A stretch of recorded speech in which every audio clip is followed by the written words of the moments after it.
Bonjour la famille de Dieu, voilà, je suis Marie-Jo, je me présente. J'ai 59 ans, j'habite à Saint-Joseph et j'ai sur le cœur de vouloir vous apporter quelques parties de mon témoignage de ma vie chrétienne. C'est vrai que c'est long, je vais faire court pour permettre de pouvoir vous dire le maximum. Et donc voilà, j'ai grandi dans une famille où tout le monde était catholique, pratiquant. Et moi-même, j'étais toujours à la recherche de Dieu. J'étais très curieuse. Je suis de nature très curieuse. Et ce qui fait de moi une personne qui a toujours envie de connaître plus dans la vie. Je suis une personne qui aime la découverte. Et pour moi, le moyen de croire et de connaître Dieu, pour moi, c'est la plus grande et la plus merveilleuse curiosité que Dieu a pu forger en moi. Voilà, je suis une fille où j'ai une sœur jumelle. Et dans les jumelles, on peut être la dominée et la dominante. J'ai été dominée, ce qui fait de moi une personne où j'avais l'impression de ne point exister, mais qui vivait, mais qui n'existait pas. Parce que je vivais dans l'ombre de ma sœur. Et malgré tout, j'ai une vie très remplie depuis mon enfance. Je faisais de la danse, je chantais, j'étais toujours entourée d'un milieu artistique et qui était pour moi une richesse, une richesse. Mais ça ne me satisfait pas vraiment, dans le sens que je trouvais toujours, il me manquait toujours quelque chose. Et j'ai grandi, et l'école pour moi n'était pas vraiment ma tasse de thé, parce que mon père était très sévère et il nous disait toujours, nous les filles, je ne veux pas que vous allez faire des études, parce qu'il était tellement sévère, il avait peur pour nous. Donc je me suis dit, l'école n'est pas importante. Et aujourd'hui je regrette.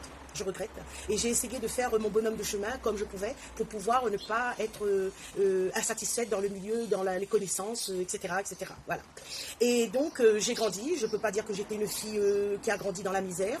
On était dans un milieu moyen, on avait tout ce qu'on voulait, on n'était pas riches, mais on pouvait avoir tout ce qu'on voulait. On était des filles, ma sœur jumelle ainsi que notre sœur, et j'ai aussi un frère, on était plus ou moins chouchoutés, malgré cette sévérité parentale.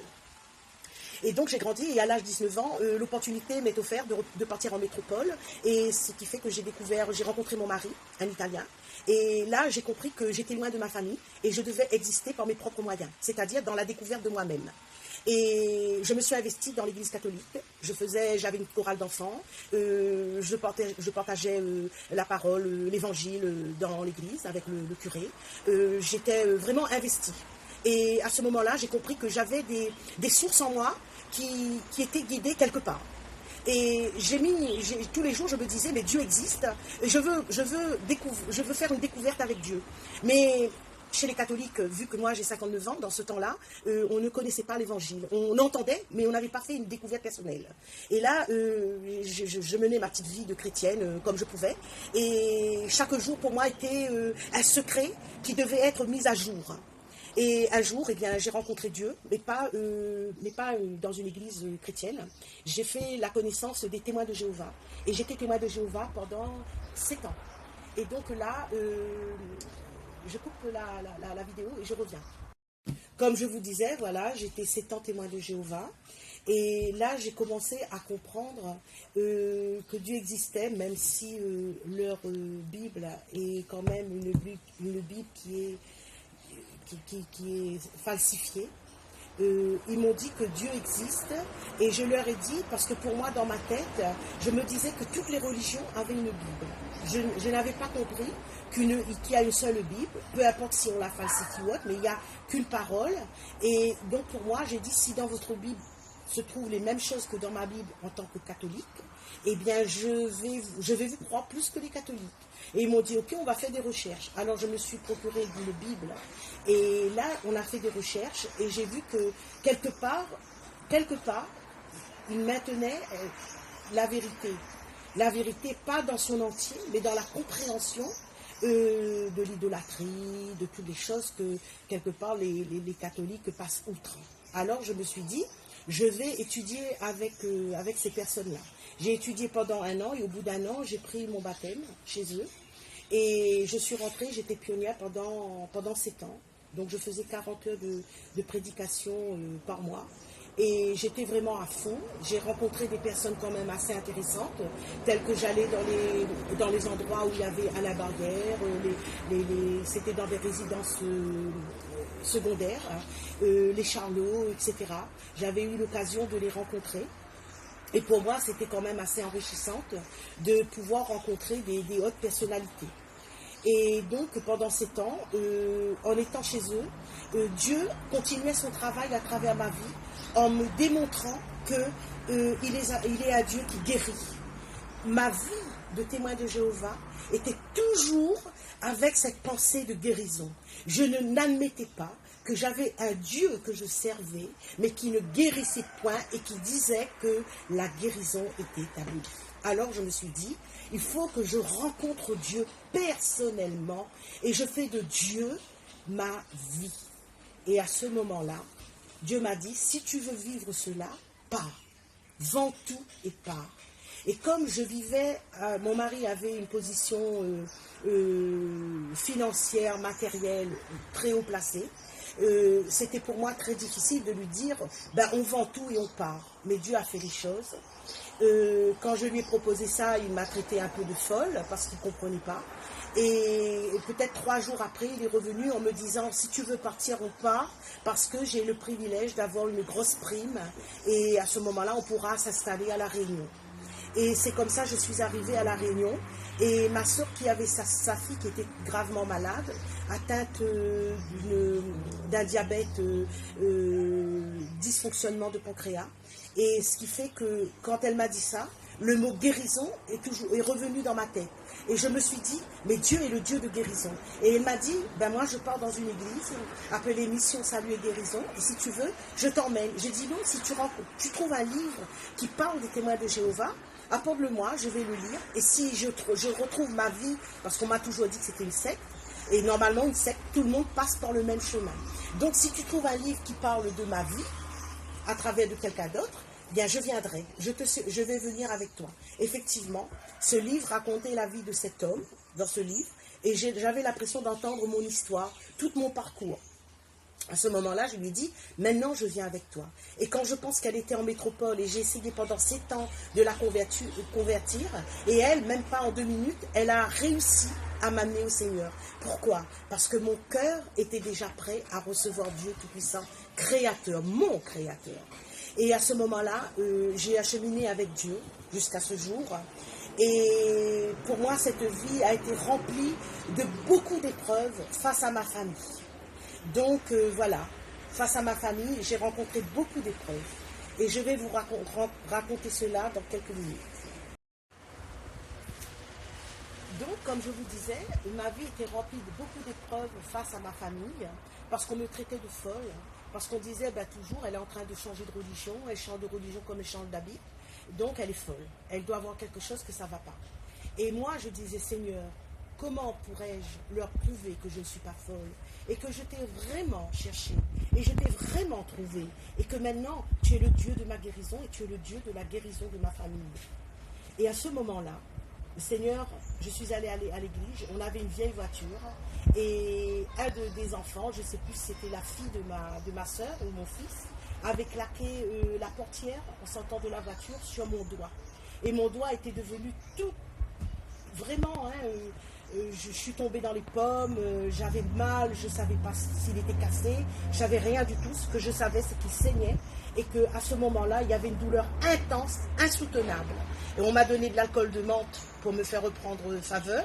Et puis, en même temps, on a mis un coton imbibé d'éther pour que mon doigt ne s'infecte pas. Et il y avait on était en famille, et là, à table, le Seigneur, il m'a parlé dans mon cœur. Il m'a dit, prouve-leur que tu n'es pas folle. Ah, Seigneur, qu'est-ce que je dois faire? Eh bien, j'ai levé ma main et j'ai dit, Seigneur, tu as tout pris sur la croix de Golgotha. Maintenant même, tu guéris mon doigt. Et je regarde tout le monde. Instantanément, la douleur est partie. Et j'ai dit, mon doigt est guéri. J'ai mis sur la table et tout le monde me disait, oui, c'est ça, c'est ça. Tu vas voir ce soir dans la nuit comment tu vas vraiment danser avec ton doigt. Et à ce moment-là, j'ai dit, vous voulez une preuve? J'ai pris ma main, j'ai fermé mon poing, j'ai fait un point et j'ai tapé dans le mur en béton. Et j'ai dit, vous voyez pourquoi je suis guérie? Parce que Dieu veut vous prouver que je ne suis pas une folle, que je l'ai réellement rencontré pour que je puisse proclamer la vérité. Et voilà comment j'ai gagné ma première victoire. Et j'entendais toute la famille qui disait ouais, ben c'est super, c'est vrai, Dieu existe vraiment, elle n'est pas folle, etc., etc. Et quelque part, les épreuves ont continué comme ça, un petit peu la persécution. Mais le combat, eh bien, pour moi, était un combat rempli de joie parce que je savais qu'au bout, il y avait toujours la victoire. Et à ce moment-là, j'ai continué mon chemin dans le Seigneur et j'ai commencé à voir aussi des épreuves à travers les églises. Mais pour moi, c'était une façon de continuer mon chemin et de ne pas avoir peur de ce qui pouvait m'arriver parce que j'avais la conviction totale, corps, âme, esprit, que Dieu était avec moi. Et aujourd'hui, je peux encore confesser que si Dieu est avec moi, qui sera contre moi? Alors, je peux vous dire, mes frères et mes sœurs, que si Dieu est avec vous, peu importe ce que vous traversez, vous aurez toujours la victoire. Alors je dis toujours que soyons des chrétiens convaincus et convaincants pour pouvoir gagner toujours des batailles. Et donc voilà, et au bout de 3 ans à La Réunion, mon mari a voulu rentrer en métropole. Et je suis rentrée en métropole pour pouvoir continuer mon chemin. Et arrivé en métropole, j'ai eu beaucoup de propositions dans l'église, telles que j'ai fait l'école biblique, l'IBL au Luxembourg. J'entourais des personnes, des drogués, des alcooliques. J'étais conseillère spirituelle et j'ai vécu en communauté pendant 6 mois, mon mari, mon fils et moi. Et je recevais des gens, je faisais à manger pour des Américains, des francophones qui venaient à La Réunion, en métropole, dans la communauté, pour pouvoir faire à manger pour eux et tout cela. Et je vous raconte la suite dans quelques minutes.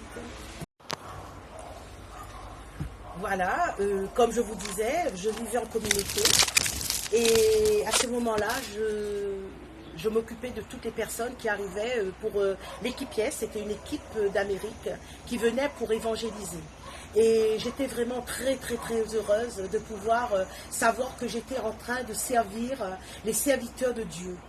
Et donc, voilà, à travers de tout cela, j'ai grandi. Je faisais partie d'une équipe de louanges le dimanche. J'étais diaconesse et aumônière, c'est-à-dire j'allais visiter les malades dans les hôpitaux et les gens en prison. Et j'avais une vie vraiment remplie. Jusqu'au jour où, pour mon mari qui était, allons dire, chrétien, mais un chrétien très léger. Très léger dans le sens qu'il ne s'investissait pas, il était là et puis il attendait du tout cul. Et avec ma force de caractère, il comprenait que Dieu était vraiment avec moi et pour lui c'était quand même une fierté. Et quand il allait, parce qu'il le faisait, il allait distribuer des prospectus parce que il faut dire une chose, c'est quand on est retourné en métropole, il n'avait plus un travail stable. Donc il fallait bien vivre, il fallait bien trouver un moyen de survie, je dirais, hein, passer de très haut pour tomber très bas. Mais pour moi, ça ne m'inquiétait pas. Je ne voyais plus le matériel. Ce que je voyais, c'était de pouvoir plaire à Dieu, mon Créateur, et de pouvoir faire tout pour qu'il puisse me redonner tout ce dont j'ai perdu. Parce que je savais que c'était pour une bonne cause. Mon mari était plus ou moins en haut, en bas, il se posait des questions, il était dans le doute. Mais moi, par la foi, j'ai marché et par la foi, j'ai triomphé. Et ensuite, on a eu notre appart. Je continuais à m'occuper des gens. Et je continuais à aller aux portes dans le sens où mon mari mettait des prospectus bibliques.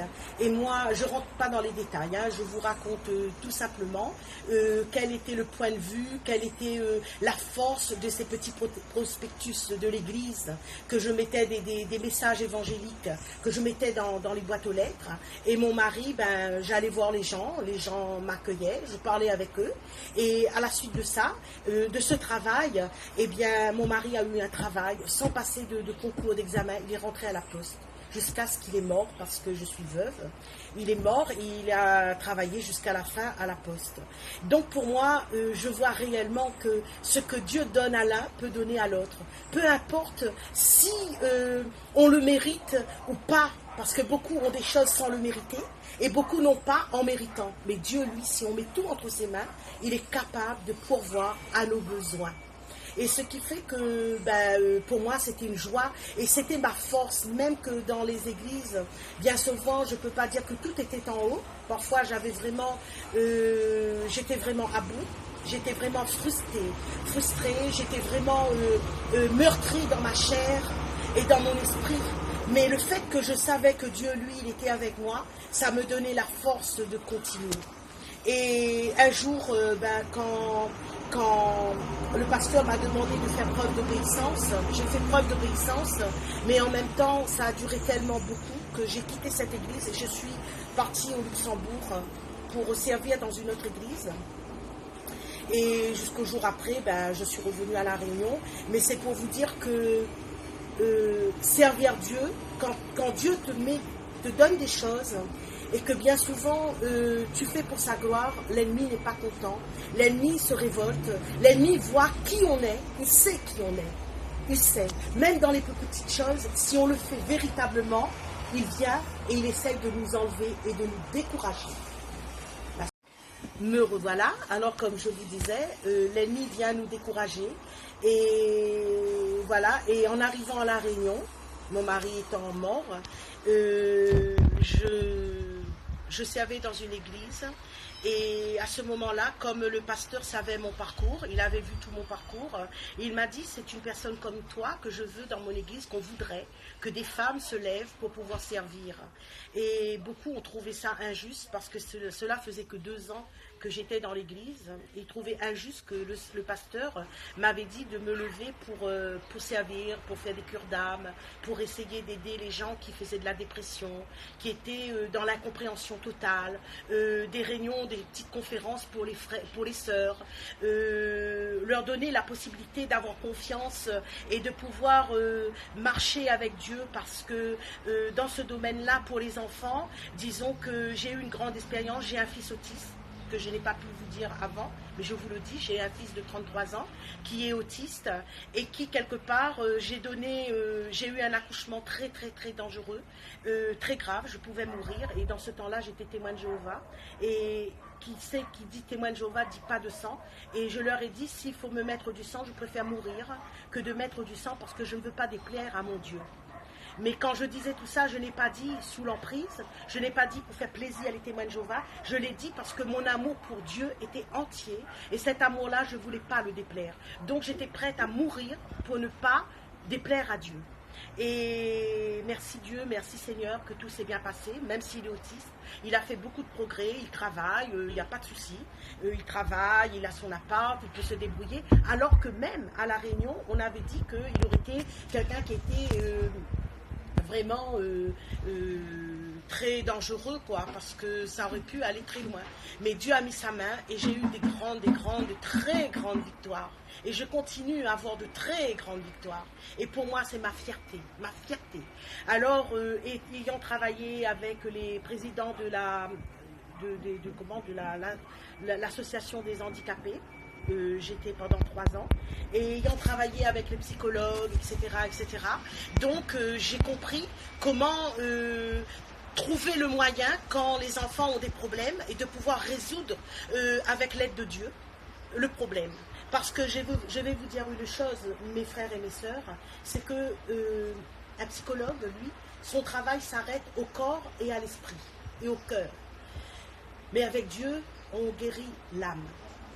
L'homme ne peut pas toucher à l'âme si ce n'est que Dieu qui permet que la personne prie pour que l'âme soit délivrée de l'emprise de l'ennemi.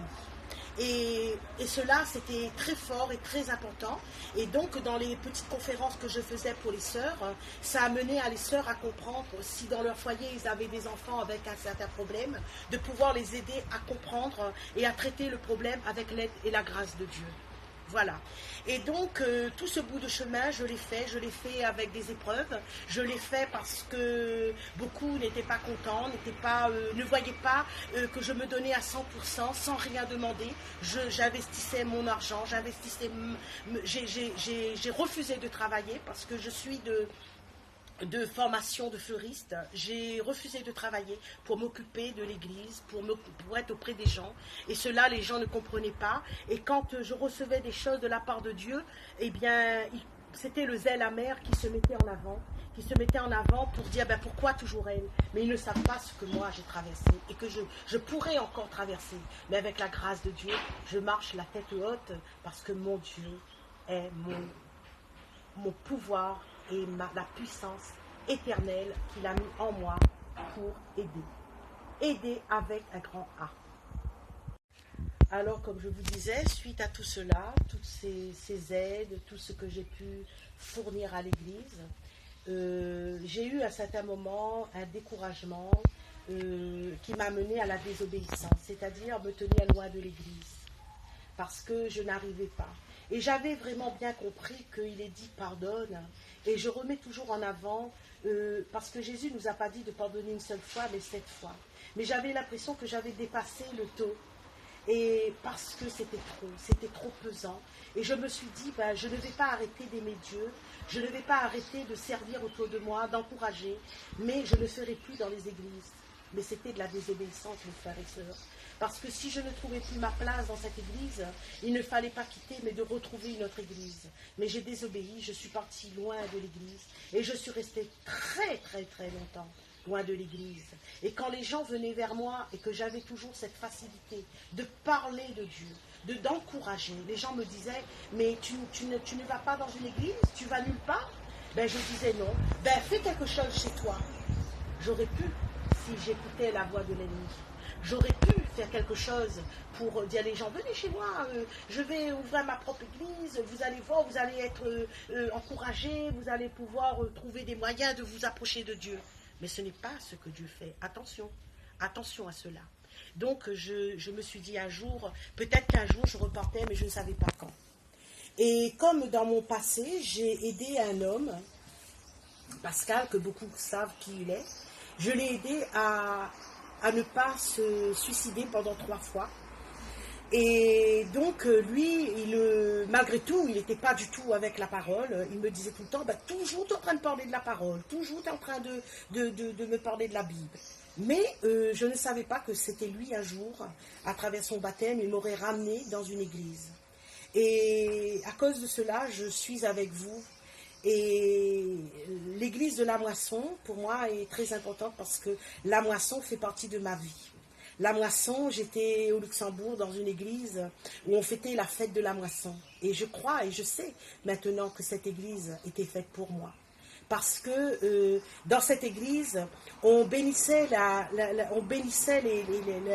tout ce qu'on moissonnait, tout ce qu'on faisait, on bénissait. On bénissait la culture, on bénissait nos pains, on bénissait le blé, on bénissait tout cela. Et je trouvais que cela était quelque chose de formidable pour toute l'année. Et en fin d'année, on faisait cela. Et donc, quand il m'a dit bah, tu ne viens pas me voir prendre le baptême, j'ai dit je viens te voir, mais je ne vais pas dans une église. Et bien, j'étais pris vraiment, Dieu m'a pris vraiment au mot. Il m'a dit ah bon, tu ne veux pas venir, eh bien tu viendras. Et c'est là que j'ai eu une grosseur au sein. Et à travers de cette grosseur, je me suis dit, mais Seigneur, qu'est-ce que tu veux de moi? Qu'est-ce que tu veux de moi? Et je me suis replongée dans la prière. Parce que je priais, mais pas de la même manière. Je faisais des choses, mais pas de la même manière. Parce que j'étais un membre, mais je n'étais pas dans le corps de Christ. Et être dans le corps de Christ, c'est être réellement dans son corps. D'être dans une église, faire partie, de dire, j'ai des frères, j'ai des sœurs, qui fait partie, qui est dans la communion. Et à ce moment-là, eh bien, j'ai prié, je recherchais Dieu et j'ai dit, Seigneur, eh bien, fais de moi un instrument de valeur quand la moisson est mûre, il y a peu d'ouvriers. Vous savez, mes frères et sœurs, je pourrais parler plus longuement, je pourrais décrire encore plus longuement tous les témoignages de miracles que j'ai pu voir à travers les frères et sœurs où j'ai prié avec des réunions d'intercession. Je pourrais vous parler de tout ce que j'ai pu voir dans la misère dans le monde. Je pourrais vous parler parce que j'ai eu l'occasion de faire l'Europe, de pouvoir... Et donc, en voyant, je pourrais vous développer un peu plus longuement, c'est un point. Là, j'ai survolé un peu mon message, mais ce que je veux que vous reteniez dans ce message, dans mon témoignage, c'est que Dieu est bon, Dieu est grand, Dieu est tout-puissant. Et quand on fait confiance en lui, quand il a sa main posée sur nous, peu importe où nous sommes, mais si on garde les yeux fixés sur Dieu, et on dit, Seigneur, souviens-toi de moi, dans ta grande miséricorde, il sera toujours prêt à revenir vers vous et de vous prendre par la main. Alors je veux vous laisser avec ce passage, parce que pour moi ça a été un passage qui accompagne ma vie, à travers la bénédiction dans tout sens du terme, hein. Bénédiction financière, bénédiction matérielle, bénédiction spirituelle, parce qu'on aura toujours à gagner avec Dieu. Alors j'aime bien ce verset dans Ecclésiaste, chapitre 11, où il est dit « Jette ton pain sur la face des eaux, car avec le temps tu le retrouveras. Donne-en une part à 7 et même à 8, car tu ne sais pas quel malheur peut arriver sur la terre. Quand les nuages sont pleins de pluie, et ils répandent sur la terre. Et si un arbre tombe au midi ou au nord, il reste à sa place où il est tombé. Celui qui observe le vent ne sèmera point, et celui qui regarde les nuages ne moissonnera pas. Comme tu ne sais pas quel est le chemin du vent, ni comment se forment les eaux dans le ventre de la femme enceinte, tu ne connais pas non plus l'œuvre de Dieu qui fait tout. Dès le matin, sème ta semence, et le soir, ne laisse pas reposer ta main. Car tu ne sais point ce qui réussira, ceci ou cela, ou si l'un et l'autre sont également bons. La lumière est douce, et il est agréable aux yeux de voir le soleil. Si donc un homme vit beaucoup d'années, et qu'il se réjouisse toutes ces années, et qu'il pense aux jours des ténèbres, qui seront nombreux, tout ce qui arrivera est vanité. Alors, je veux vous encourager à mettre, peu importe les grandeurs, les profondeurs, les épreuves, votre vie pleinement en Dieu. Que Dieu vous bénisse, frères et sœurs.